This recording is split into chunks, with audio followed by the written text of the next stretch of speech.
На общата страна на 1 евро е изобразена географска карта на Европа.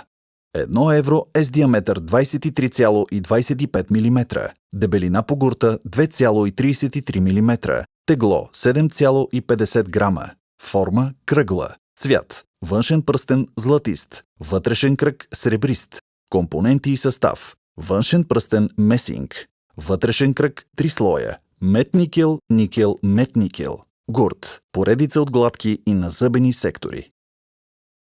На националната страна на българските евромонети от 1 евро е изобразен Свети Иван Рилски, около 876-946, български духовен водач, живял като монах-отшелник, чудотворец и небесен закрилник на българския народ, основател на Рилския манастир.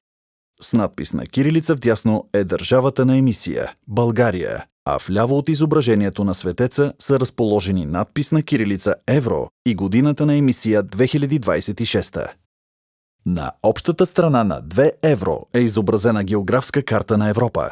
2 евро е с диаметър 25,75 мм, дебелина по гурта 2,20 мм, тегло 8,50 грама, форма кръгла, цвят външен пръстен сребрист, вътрешен кръг златист, компоненти и състав: външен пръстен мед-никел, вътрешен кръг 3 слоя, месинг-никел месинг, гурт, надпис върху финно назъбен гурт. На едната половина е изписано „Боже пази България“, а на другата обърнато е изписан същият надпис.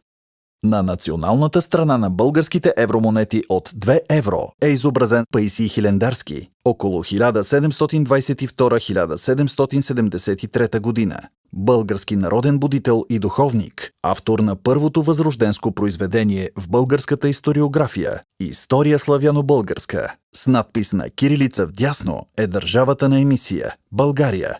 Вляво от изображението на портрета са разположени надпис на кирилица Евро и годината на емисия 2000.